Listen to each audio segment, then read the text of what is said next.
Bismillahirrahmanirrahim. Assalamualaikum warahmatullahi wabarakatuh. Apa kabar Bapak dan Ibu guru semuanya dimanapun Anda berada?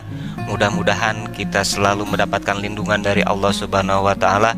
Dan mudah-mudahan apapun yang kita lakukan, apapun yang kita perbuat, melahirkan keberkahan. Amin ya Allah ya Rabbal Alamin. Baik, pada kesempatan kali ini saya akan membahas mengenai 6 istilah baru dalam kurikulum Merdeka tahun 2022. Dan saya pikir ini adalah menjadi kata-kata kunci dalam kurikulum Merdeka tahun 2022. Mau tidak mau kita harus akrab, kita harus mengenal istilah baru ini, karena pada tahun ajaran 2022-2023 kurikulum ini sudah mulai diterapkan, meskipun sekolah masih diberikan keleluasan untuk memilihnya.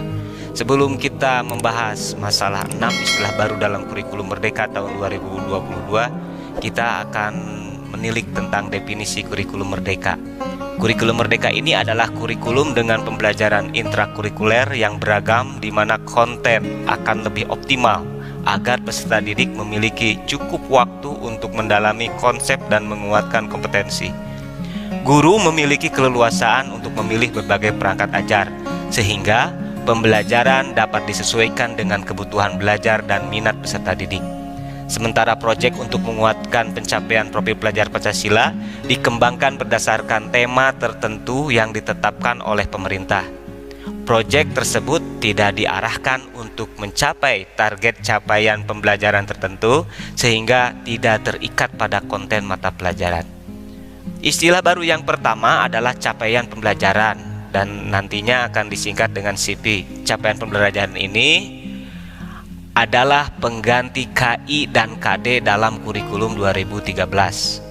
Adapun perbedaan antara capaian pembelajaran dan KI dan KD dalam kurikulum 2013 ini adalah dalam penulisan format capaian pembelajaran tidak ada lagi pemisahan antara segi pengetahuan, keterampilan, dan sikap seperti dalam KI dan KD kurikulum tahun 2013, melainkan satu kesatuan yang utuh.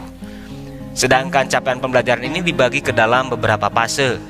Fase-fase tersebut adalah deskripsi yang mencakup pengetahuan, keterampilan, serta kompetensi umum. Kemudian diturunkan menjadi capaian pembelajaran menurut elemen yang dipetakan berdasarkan perkembangan siswa. Pembagian fase dalam capaian pembelajaran dapat digambarkan sebagai berikut. Fase A pada umumnya anak SD kelas 1 sampai kelas 2, fase B pada umumnya anak SD kelas 3 sampai kelas 4, fase C pada umumnya anak SD kelas 5 sampai 6, fase D pada umumnya SMP kelas 7 sampai 9, fase E pada umumnya SMP kelas 10 sampai 12.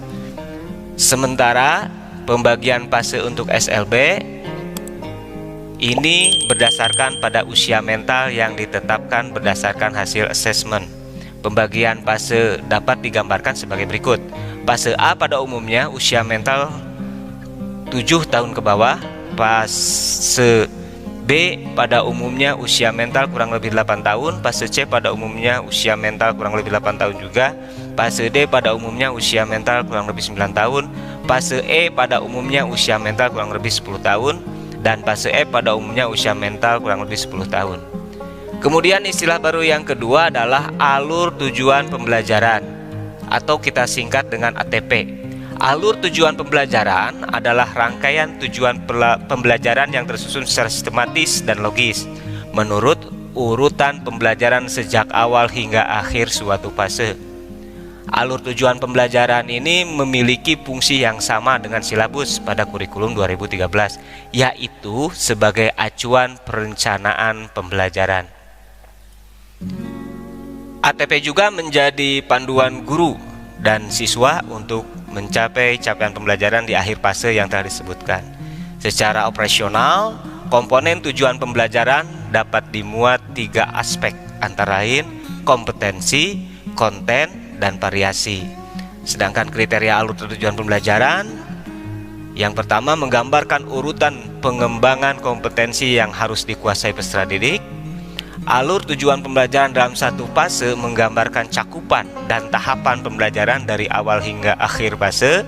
Alur tujuan pembelajaran pada keseluruhan fase menggambarkan cakupan dan tahapan pembelajaran yang menggambarkan tahapan perkembangan kompetensi antar fase dan jenjang.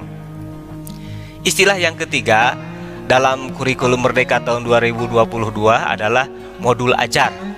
Modul ajar adalah pengganti dari RPP di kurikulum 2013. Modul ajar ini selayaknya seperti RPP tetapi dilengkapi dengan berbagai materi pembelajaran, lembar aktivitas siswa, dan asesmen untuk mengecek apakah tujuan pembelajaran dicapai siswa atau tidak. Intinya, modul ajar tersebut memiliki komponen yang lebih lengkap dibandingkan dengan RPP. Adapun macam-macam modul ajar ada dua, modul ajar umum dan modul ajar khusus. Modul ajar umum untuk proses pembelajaran yang diwajibkan untuk semua guru mata pelajaran. Sedangkan modul ajar khusus, proyek profil pelajar Pancasila yang dikhususkan untuk pengembangan proyek profil pelajar Pancasila, hanya dibuat oleh guru yang mendapatkan tugas tambahan sebagai koordinator proyek tersebut. Istilah-istilah baru dalam modul ajar umum diantaranya ada pemahaman permakna, ada pertanyaan pemantik, refleksi peserta didik dan guru, serta glosarium. Kemudian istilah baru yang keempat adalah profil pelajar Pancasila. Jika di kurikulum 2013 kita mengenal penguatan pendidikan karakter atau biasa disingkat dengan PPK. Namun dalam kurikulum Merdeka kita akan mengenal istilah profil pelajar Pancasila. Profil pelajar Pancasila adalah profil lulusan yang bertujuan menunjukkan karakter dan kompetensi yang diharapkan diraih dan menguatkan nilai-nilai luhur Pancasila peserta didik dan para pemangku kepentingan. Adapun dimensi profil pelajar Pancasila diantaranya adalah beriman, bertakwa kepada Tuhan Yang Maha Esa, dan berakhlak mulia, berkebinekaan global, mandiri, bergotong royong, bernalar kritis, dan kreatif. Yang kelima, istilah baru yang kelima adalah teaching at the right level. Teaching at the right level adalah sebuah pendekatan belajar yang mengacu pada tingkatan capaian atau kemampuan peserta didik. Teaching at the right level merupakan pendekatan belajar yang tidak mengacu pada tingkat kelas, melainkan mengacu pada tingkat kemampuan siswa. Inilah yang menjadikan teaching at the right level berbeda dari pendekatan biasanya. Teaching at the right level dapat menjadi jawaban dari persoalan kesenjangan pemahaman yang selama ini terjadi dalam kelas. Istilah yang keenam, istilah yang terakhir adalah kurikulum operasional di satuan pendidikan atau disingkat dengan KOSP.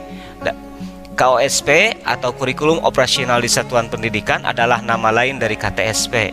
Kurikulum operasional di satuan pendidikan yaitu memuat seluruh rencana proses belajar yang diselenggarakan di satuan pendidikan sebagai pedoman seluruh penyelenggaraan pembelajaran. Untuk menjadikannya bermakna, maka kurikulum operasional di satuan pendidikan dikembangkan sesuai dengan konteks dan kebutuhan peserta didik dan satuan pendidikan. Nah, untuk lebih jelasnya bisa dibaca dan dipahami serta dianalisis dalam surat keputusan Kepala Badan Standar Kurikulum dan Asesmen Pendidikan Kementerian Pendidikan Kebudayaan Riset dan Teknologi nomor 008-H-KR-2022 tentang capaian pembelajaran pada pendidikan usia dini, jenjang pendidikan dasar dan jenjang pendidikan menengah pada kurikulum Merdeka. Terima kasih atas perhatiannya, mudah-mudahan bermanfaat. Assalamualaikum warahmatullahi wabarakatuh.